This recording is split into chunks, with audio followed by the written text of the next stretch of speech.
Hello friends, welcome to study for JKSSB। दोस्तों, इस video में हम डिस्कस करने वाले हैं Jammu and Kashmir probation and tenure fixation rule. तो इसमें हम ये देखेंगे कि जो न्यू रिक्रूटमेंट है, जो अभी रिक्रूटमेंट होनी है, जैसे कि JKSSB account assistant, Jammu and Kashmir class 4th की जो रिक्रूटमेंट है, जहाँ जम्मू एंड कश्मीर पुलिस की जो भी रिक्रूटमेंट है, ठीक है, उसमें क्या होगा। पहले तो SRO 202 था, जिसके अंतर्गत जितने भी लोग वहाँ पे जॉब में जाते थे उनको मिनिमम 5 ईयर का प्रोबेशन पीरियड जो था वो प्रोबेशन पीरियड था उनके लिए। ठीक है, उनको 5 साल ना तो कोई मतलब उनको सिर्फ बेसिक सैलरी ही मिलती थी और कोई भी अलोवेंसेस HRA DA TA नहीं मिलता था। ठीक है, तो अब गवर्नमेंट ने क्या किया, SRO 202 को तो एक मतलब हिस्टोरिक डिसीजन लेते हुए SRO 202 को उन्होंने क्या किया, अमेंड किया। इसको इसमें अमेंडमेंट हुई है, इसको ख़त्म नहीं किया है। आप इस तरह से समझिए, ख़त्म तो हुआ है नहीं है, क्योंकि अब जो 5 साल से इसको रिड्यूस करके कितना कर दिया है इन्होंने, 2 साल के लिए। ठीक है, तो 5 साल से इसको 2 साल के लिए रिड्यूस कर दिया है। जो पहले जितने भी लोग हैं जो इस सर्विस में आ चुके हैं, ठीक है, इस रूट से SRO 202 के रूट से, उनके लिए तो ये प्रोबेशन पीरियड जो है वो अब 2 साल का हो गया है।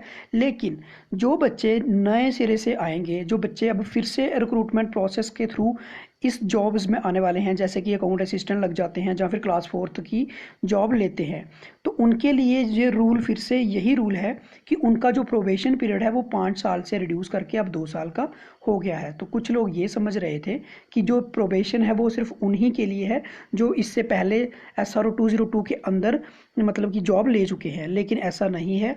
जो बच्चे अब न्यू रिक्रूटमेंट में मतलब कि फिर से जॉब लेते हैं, जैसे कि आप मान लो कि कल को अकाउंट असिस्टेंट लगते हो, तो आपको भी 2 साल के लिए प्रोबेशन पीरियड में रहना पड़ेगा। तो देखिए, ये रूल है, जो नोटिस है आज आया है, डेट दी हुई है सामने। ठीक है, जम्मू द 17 जून 2020। तो इस रूल का नाम क्या है, SO 192। इसमें क्या बताया है, इसमें देखिए इसका शॉर्ट टाइटल यही है। इस रूल को बोला जाता है Jammu and Kashmir probation condition of service pay and allowances and fixation of tenure rules 2020। तो ये रूल है। ठीक है, तो ये रूल जो है कब से मतलब कि लागू होते हैं, these rule shall come into force from the date of notification. मतलब आज से ही, डेट ऑफ नोटिफिकेशन अगर इसकी आज है तो आज से ये रूल जो है लागू हो जाते हैं। ठीक है, तो अब इसमें बताया है पीरियड ऑफ प्रोबेशन। देखिए, अब आपको पता है SRO 202 के अंडर जो प्रोबेशन का पीरियड था, it was for 5 years, but here तो यहाँ पे क्या बताया है, no person shall be eligible for confirmation as a member of service or class till he has been on probation in such service or class continuously or in aggregate for a period of 2 years। तो 2 साल के लिए जब आप probation में हो, ठीक है, तो आप ये नहीं कह सकते हो कि आप उस सर्विस के मेंबर हो। मतलब सिंपल वर्ड में ये बोलूँ तो ये बोला है कि 2 साल के लिए आपको प्रोबेशन में रहना है और 2 साल में आप ये नहीं कह सकते हो कि मैं परमानेंट जॉब कर रहा हूँ। ठीक है, सिंपल, बस सिंपल वर्ड्स में यही कहा है इसने। अच्छा, और क्या बताया है, और इसमें थोड़ा सा लिखा है कि जैसे कि provided that nothing shall debar the government from extending the, मतलब कि इसमें ये बोला है कि अगर आप कोई कुछ ऐसी एक्टिविटी करते हो, आपका कंडक्ट जो है सही नहीं है, आपका बिहेवियर कोई ठीक नहीं है, तो आपका जो प्रोबेशन पीरियड है उसको एक्सटेंड कर सकती है गवर्नमेंट। ठीक है, जहाँ फिर उसको एक्सटेंड कर सकती है। अच्छा जी, आगे लिखा है provided further that the government may extend the period of probation of a probationer for another 2 years under these rules. तो इन रूल के अंडर गवर्नमेंट के पास ये पावर रहती है कि वो आपका प्रोबेशन पीरियड 2 साल से बढ़ा के 2 और साल ऐड कर सकता है उसमें, मतलब 4 साल हो गया। अगर if the probationer fails to meet the requirements और स्टैंडर्ड्स ऑफ द जॉब्स। तो मतलब सिंपल वर्ड में यही बोला है कि अगर आपका बिहेवियर, अगर आपकी एक्टिविटीज़ कुछ सही नहीं है, ठीक है, आप रूल्स को फॉलो नहीं करते हो, तो आपका जो प्रोबेशन पीरियड है वो 2 साल से बढ़ा के 2 और साल ऐड उसमें कर दिए जाएंगे। मतलब नेक्स्ट 4 ईयर के लिए आप उसी में रहोगे, प्रोबेशन में रहोगे, जिसमें आपको सिर्फ बेसिक सैलरी ही मिलेगी। पर ऐसा बहुत कम होता है, ये सिर्फ ऐसे ही है। ठीक है, इस पर इतना आप टेंशन ना लीजिए, ये सब नहीं होता है। सिर्फ आपको सिर्फ ये रूल्स होते हैं, बट एक्चुअल में ये 99% रूल्स मतलब लागू ही नहीं करेंगे। ठीक है, पे एंड अलोवेंसेस ड्यूरिंग प्रोबेशन। तो ये इंपॉर्टेंट पॉइंट है कि अब 2 साल का प्रोबेशन है तो सैलरी कितनी मिलेगी, अलोवेंसेस मिलेंगे कि नहीं मिलेंगे। तो इसमें क्लियर बताया हुआ है during the period of probation, मतलब प्रोबेशन के दौरान the appointee under this rule shall be entitled to the minimum of pay. तो देखिए आपका जो बेसिक सैलरी होगी आपको वही मिलने वाली है, आपको मतलब कि जो अलोवेंसेस हैं वो नहीं मिलेंगे। ओके, सेकेंड पॉइंट में बोला है every appointee under these rules shall after the completion of probation be entitled to fixation of pay in the pay level applicable to the post against which he is appointed. तो second point में बताया है कि after the completion of probation, अब जब आपका probation period 2 साल का ख़त्म हो जाएगा, आप उसको कंप्लीट कर लोगे तो फिर आपको क्या होगा, फिर आपकी सैलरी जो है उसमें अलोवेंसेस मिलने स्टार्ट हो जाएंगी। ठीक है, फिर आपकी सैलरी जो है, जो आपका सैलरी मतलब मैक्सिमम उसमें बन रही होगी आपको भी वो मिलेगी। ठीक है, थर्ड पॉइंट में क्या बताया है the appointee under these rules shall be entitled to annual increment. आपका एनुअल इंक्रीमेंट लग जाएगा, डीए मिलेगा, एचआरए मिलेगा, एंड सिटी कंपनसेटरी अलोवेंसेस मिलेंगे और any other allowances sanctioned by government after successful completion of the probation period. तो third point is very very important that मतलब whenever you complete your probation period, उसके बाद ही आपको जो TA, DA, HRA plus other allowances जो भी होंगे गवर्नमेंट द्वारा आपको मिलेंगे। तो 2 साल के लिए बेसिक सैलरी ही मिलेगी आपको, ये बात याद रखिए। प्रोबेशन पीरियड 5 साल के 5 साल से हटा के 2 साल कर दिया है इसने। ठीक है, तो अब नेक्स्ट पॉइंट क्या है, provided that the appointee shall be entitled to the benefits under medical attendance rules. ये कुछ रूल्स हैं जैसे कि medical attendance rules and leave rules, मतलब कि आपको मेडिकल बेस पे जो लीव होती है वो मिल जाएगी। ठीक है, बस यही चीज़ है, मेडिकल लीव मिल जाएगी, इसमें आपको जो बेनिफिट होते होंगे वो मिल जाएंगे, अदरवाइज आपको कोई भी बेनिफिट्स नहीं मिलने वाला फॉर 2 ईयर्स। ठीक है, तो जो फर्स्ट 2 ईयर्स होंगे, first 2 years of your service you will not get any kind of allowances. ठीक है, फिर इसमें बोला है सस्पेंशन डिस्चार्ज ड्यूरिंग प्रोबेशन, कि आपको सस्पेंड किया जाता है या डिस्चार्ज कर दिया जाएगा ड्यूरिंग प्रोबेशन। तो इसमें डिटेल में बताया है कि at any time before the expiry of the period of probation. देखिए प्रोबेशन पीरियड से पहले मतलब विद इन 2 ईयर आपके साथ कुछ भी हो सकता है। फर्स्ट पॉइंट क्या है, suspend the probation of a probationer, suspend the probation of probationer and discharge him from the service for want of vacancy. तो आपको क्या कर सकते हैं, इसमें डिस्चार्ज कर सकते हैं। ठीक है, एक चीज़ आपको सस्पेंड कर सकते हैं। सेकंड पॉइंट क्या है, at his discretion terminate the probation of a probationer and discharge him from the service. तो आपको सर्विस से डिस्चार्ज कर किया जा सकता है।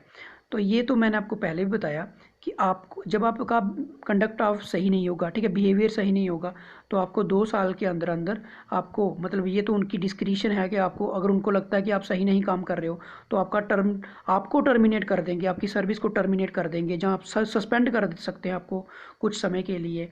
ठीक है, आपको सर्विस में से डिस्चार्ज कर सकते हैं वो। ठीक है, फिर पॉइंट नंबर 2 है if within the prescribed period of probation the probationer fails to acquire the prescribed qualification. तो ये तो ऐसे ही बकवास है।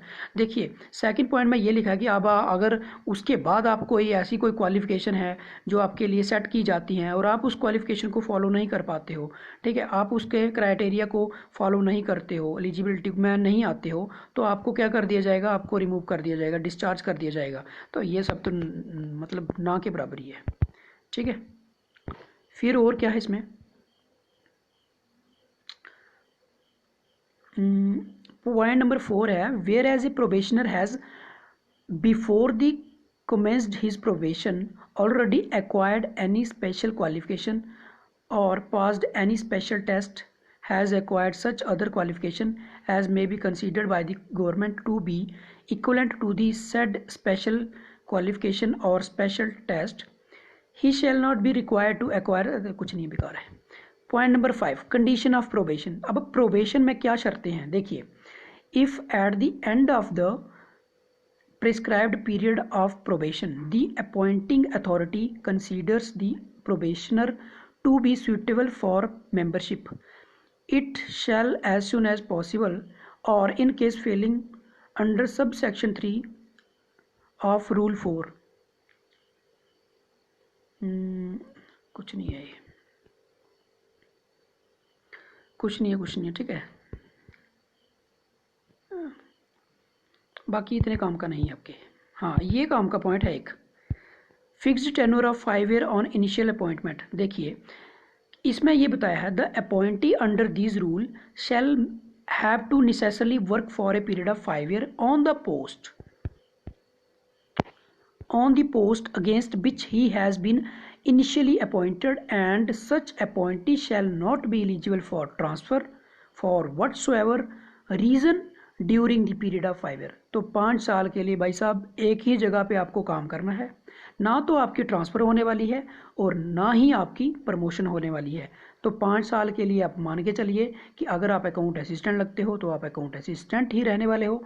अगर आप क्लास 4th लगते हो, क्लास 4th में ज्वाइन करते हो, तो you will be A class 4th for the next 5 years. And second thing is that कि आपको वहाँ से ट्रांसफ़र भी नहीं मिलने वाली है भाई, ठीक है। प्रोवाइडेड दैट, अब इसमें कुछ एक एक्सेप्शन दे रखी है, provided that any person appointed against any available vacancy on the basis of being a resident of backward area. अगर आप बैकवर्ड एरिया में ज्वाइन करते हो, मतलब कि आपकी जो सिलेक्शन होती है अगर वो बैकवर्ड में आ जाती है, ठीक है, जहाँ फिर आपको सिलेक्शन मिलती है इसमें इंटरनेशनल बॉर्डर के क्राइटेरिया में आप आते हो, ठीक है। मतलब आप कैटेगरी में अगर जॉब लेते हो, किस कैटेगरी में, एक बैकवर्ड में और दूसरी इसमें LAC में, लाइन ऑफ एक्चुअल कंट्रोल में, ठीक है। तो आपका जो सर्विस है वो क्या होगा, you have to serve in such area for a period of not less than 7 year. तो बैकवर्ड वाले ध्यान रखें, आपको जिस एरिया में जॉब मिलेगी आपको 7 साल वहीं पे जॉब करनी है, और जो बच्चे LAC में मतलब इंटरनेशनल बॉर्डर की कैटेगरी में आएंगे उनको 7 साल वहीं पे जो सर्विस करनी पड़ेगी, ठीक है। तो रूल्स अच्छे हैं या बुरे हैं इसका एनालिसिस आप खुद करिए, ठीक है। अपील, 7th पॉइंट है अपील, इसको छोड़ो, परे काम का नहीं है, ठीक है। Other condition of service, other condition of service including seniority, age, qualification, discipline, conduct and other aligned matters shall be governed by the recruitment rules of the service to which the post to which this person has been appointed belongs, besides other rules regulations and orders in vogue in the Union Territory of Jammu and Kashmir। कोई बात नहीं, बेकार है। exemption of certain class, तो इसमें कुछ लोगों को एक्सेप्शन दे सकते होंगे, ठीक है। तो यही रूल है कुछ जो हमने डिस्कस किए। अब आप इसमें खुद डिसाइड करिए कि क्या SRO 202 गया या फिर से वापस आया है। तो वही चीज़ है, बस उसमें 5 साल था, इसमें कितना हुआ, 2 साल कर दिया। लेकिन 5 साल उसमें था कि 5 साल आप एक ही जगह पे जो सर्विस करोगे आपको ट्रांसफ़र नहीं मिलेगी। इसमें भी सेम चीज़ है, 5 साल आप एक ही जगह पे रहोगे, ना तो आपको प्रमोशन मिलने वाली है और ना ही आपको ट्रांसफ़र मिलने वाली है, ठीक है। इसमें उल्टी वो 1-2 चीज़ें उन्होंने और डाल दी हैं, जैसे कि आपको 7 साल के लिए अगर आप बैकवर्ड से हो 7 साल एक ही जगह पे काम करोगे, अगर आप IB से हो मतलब इंटरनेशनल बॉर्डर पे काम करते हो, ठीक है, तो आपको वहाँ पे 7 साल के लिए पोस्टिंग करनी पड़ेगी, ट्रांसफ़र नहीं होगी। तो तो आप इसको ऑल इन ऑल आप खुद इसको समझ चुके होंगे कि क्या है इसमें क्या नहीं है, ठीक है। तो आप इसका खुद से एनालिसिस कर लीजिए, मैंने तो सिर्फ आपको डिटेल में बताना था, सिंपल वर्ड्स में वो मैंने बता दिया है। तो मिलते हैं नेक्स्ट वीडियो में, नमस्कार।